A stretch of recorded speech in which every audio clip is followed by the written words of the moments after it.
Hey guys, welcome back to my channel. Today I wanted to sit down and not do a beauty video for you guys. As I reiterate in every kind of non-beauty video I do, one of my main goals for my channel was to not just do beauty stuff, that's obviously like my main passion, but lifestyle, hacks, things that I've learned along the way. And today I wanted to share with you my college experience. You may be thinking like, this is a really weird video, why are you filming that? But for those of you entering higher education or even high school, I wanted to kind of share with you guys things that I've kind of learned along the way, ways that I've changed, ways that I think have really impacted me as a person, my outlook on life, etc. I hope that maybe someone out there can appreciate this video if you are going into college or you have just finished like your first year. Let's go ahead and get into it, but don't forget to please subscribe. I usually go like this, but today we're going like this. To subscribe to my channel and hit the notification bell so you know when I post, typically Wednesdays and Saturdays. But yeah, let's go ahead and get on into it. Alright, so this is a really laid back video. I obviously have no preparation at all, which you may be thinking, what the heck? How can you sit down and do a video like this and not have any notes or visual reminders or anything? But believe me, it's very much ingrained in here. As I've stated in a previous video, I went to USC, University of Southern California, not South Carolina. And as an LA native, I knew that I wanted to go to a school that actually, back then, I didn't really have a preference of where I wanted to go to school, but it just so happened that back then I really wanted to study broadcast journalism, and USC has one of the top journalism schools in the program, let alone its prestige overall as a university in the US. And USC was one of those schools that wasn't immediately in my area. I grew up in West Los Angeles. USC is more South Central downtown, and that wasn't an area that I really ever thought about going, or my friends and I never hung out in that area growing up. So I thought it would be a really good opportunity for me to branch out and for me to experience a side of LA, because different neighborhoods of LA have different vibes. I don't know if many of you are from LA or if you know about LA. Shout out to my girls from school who are watching this video. I love you. But yeah, I mean, I honestly went to SC because it had such a good program for what I wanted to study. And I think right off the bat, one of the things that I want to say is that even though you may decide that up front, I want to study such and such, which is what I did, a lot of times that's not the career that you end up going into, and that's okay. I started journalism and I really liked it. It taught me so much about working with people. It taught me how to get out and approach strangers with ease. It taught me to be comfortable talking in front of the camera, which gave me the base of me thinking that I could start a YouTube because I'm comfortable on camera. I can kind of edit videos. I'm used to the whole talking to the camera thingy. Like, that's where I felt like, okay, that's where my education can really come in for my passion project, which is this, talking to you. In terms of a career, I went from really thinking that I wanted to be an anchor or a network news correspondent or a producer to realizing that I didn't want to do any of those things at all.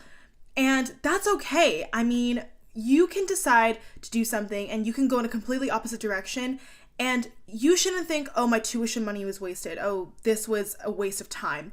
Because to me, the one thing I can really say is that it's all about those steps in the middle that really make the end result worth it. So it's not the fact that I can look up and see that I have a Bachelor of Arts in broadcast journalism or I have a minor in entrepreneurship. It's the things that I learned in the middle. So what I can say to you guys is, even if you think a class isn't worth it, most classes aren't worth it. If you go in and you're like, this is a waste of time, I'd rather be staying at home and working on a paper that's due tomorrow, that's okay. And I'm sorry if there are any college professors watching this, but I doubt there are.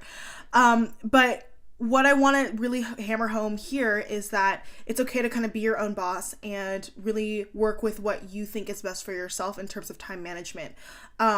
It's all about classes at the end of the day. Like, yes, your tuition is paying for classes, and if you want to choose to break it down by classes, you can, but at the end of the day, it's all about the takeaway. It's all about, if you think staying home and working on an assignment or studying for a midterm will be more productive than going to a class where you're going to sit and watch a documentary, definitely stay home. Don't go to class just for going to class. I mean, that may sound counterintuitive and counterproductive, but in the end, trust me, it'll make you feel better about yourself and your timing. Don't be afraid to deviate from your major or not know what you're going to study, because 9 times out of 10, the field that you end up going into isn't necessarily going to be exactly what you studied, and that's okay because interests change all the time. Number 2, be your own boss in terms of time management, because when you go to college and you have lectures and midterms and sessions back to back, like, it's going to be all overwhelming. But definitely don't be afraid to use your best judgment in terms of time management.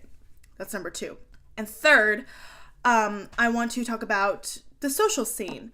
Now, I went to a school that really kind of emphasized Greek culture to the point where I felt like it was being shoved down my throat. And that may come off really strong and really negative, but I think if you were to ask anybody who's familiar with the Greek life at USC, they would attest to that. In high school, we all go through this period of time where we're trying to find ourselves. There are cliques in high school, almost every single high school.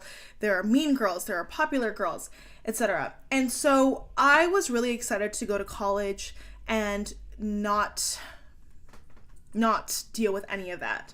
However, when I got to USC, rushing was such a big thing. The row, which is where all the Greek life is congregated, is such a big thing. And I'm not hating on it at all. I have a lot of friends, really, really good, close friends of mine who participated in Greek life at SC, and I think they're amazing individuals. I didn't want to be judged by a label, and that's kind of the harsh reality of it all. Like, I would see someone in a lower house and automatically think less of them than someone in a higher house.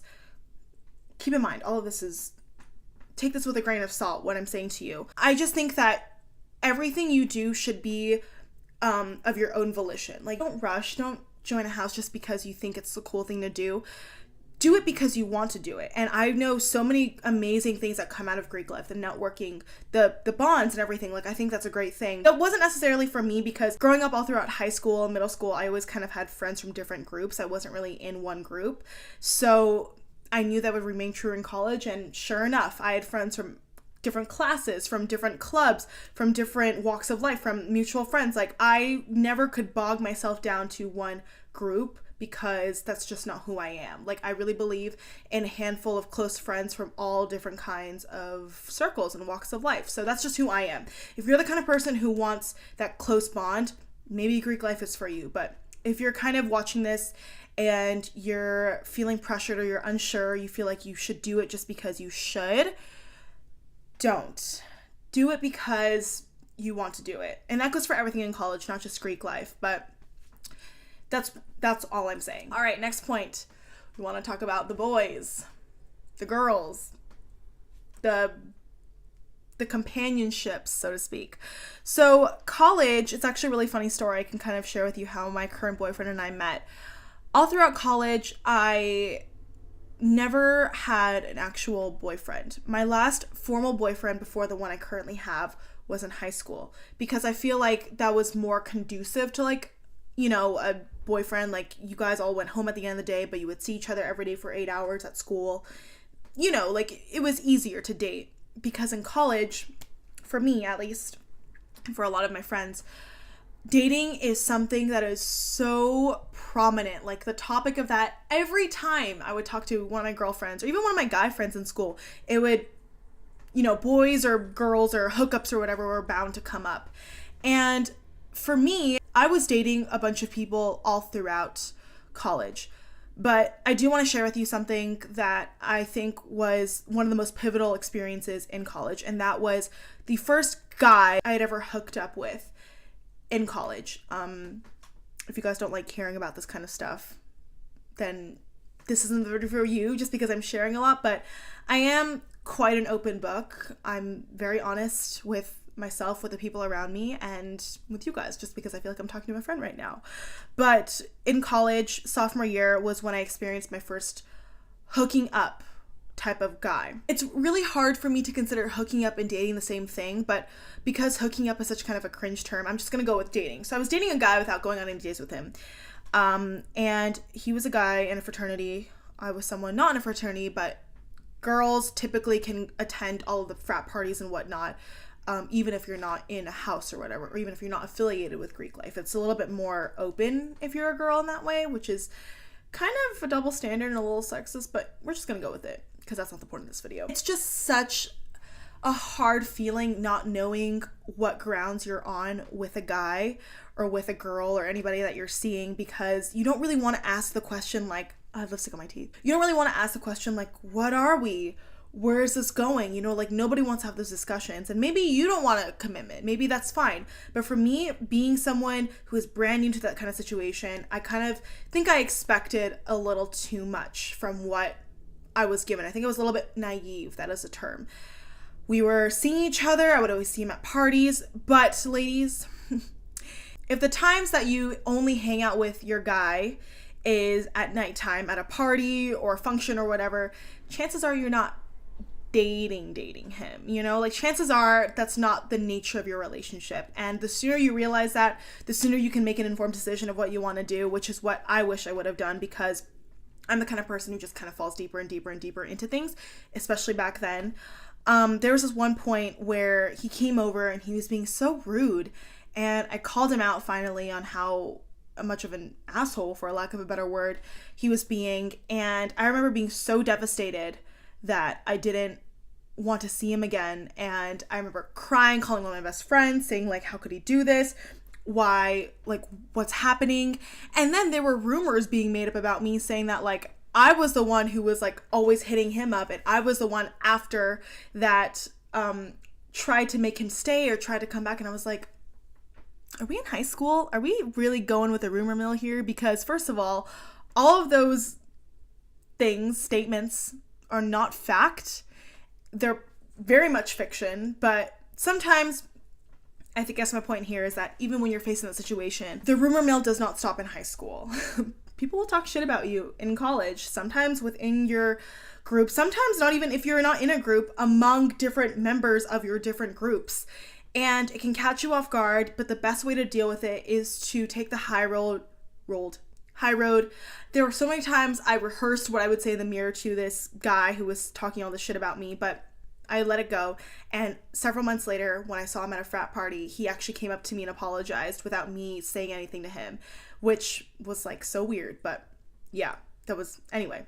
My point being with this is, you know, there's going to be a lot of people that you might date, that you might hook up with, that you might see. You may have a boyfriend. Like, whatever you want to do is fine, but don't forget, you're there to learn. Well, maybe you're not there to learn, but maybe you're there in college for a higher purpose, right? Like, you're there to either get a really good degree, you're there to find out your sexual orientation, like whatever it is. Like, college is a learning experience. And for me, outside the classroom, that was probably one of the hardest lessons that I've learned, is to not have such high expectations and to not be so naive when it came to relationships and the nature of them, because they are very, very tricky. And I could go into a whole other video about boy stories and things that have happened to me, ghosting, cheating, not really cheating, but just like really weird things. Anyway, after years of dating guys, literally not freshman, because I was totally hands off boys freshman year, sophomore, junior, and the beginning part of senior year, I was dating people. Some I actually were dating, not just like dating, that were kind of strung out, and it kind of made me give up with the whole relationship thing until I actually met my boyfriend in Vegas, which was a really funny story that I'll go into maybe some other day. But he was the only guy that I thought was worth it. And even though we lived in Vegas and I lived in LA, we decided that we wanted to make it work. And it was easy. Like, it was so easy the way things were. It was so comfortable, so natural. And I love him, and we've been together for over a year now. Our anniversary was a couple days ago. And, you know, when you find that person that you want to be with, it'll stand out to you, and you'll know, and it'll be meant to be. And if it's not, then it's not. That's another lesson that I can really say comfortably that I've learned. All right, everybody, and I guess that's it for my college experience, lifestyle tips, advice that I can share with you guys. I don't want to make this such a long video, because I did touch on, you know, like time management, majors, jobs, boys, etc. So I know I could sit here and go on forever, but I'm not going to, just because no one would want to watch that. But if you do want kind of like a part 2 video, definitely let me know in the comments below, because I will definitely do that. But yeah, that's it for this video, you guys. Thank you so much for watching. Don't forget, whatever you're going through in college and high school, you can get through this, truly, because I went through a lot of shit in college. Lessons that I've learned that I've been able to share with you today, some, not all, but some. And yeah, I just wish you the best of luck. Stay true to yourself. That's probably the best thing that I can say. Be true to yourself. Be true with your intentions, with your friendships, just everything. That's just the best policy that I can say from one friend to another. But yeah, thank you guys so much for watching. I hope this helped you if you were in need of some kind of real talk. But yeah, I hope you guys have an amazing day, and I will see you in my next video. Bye!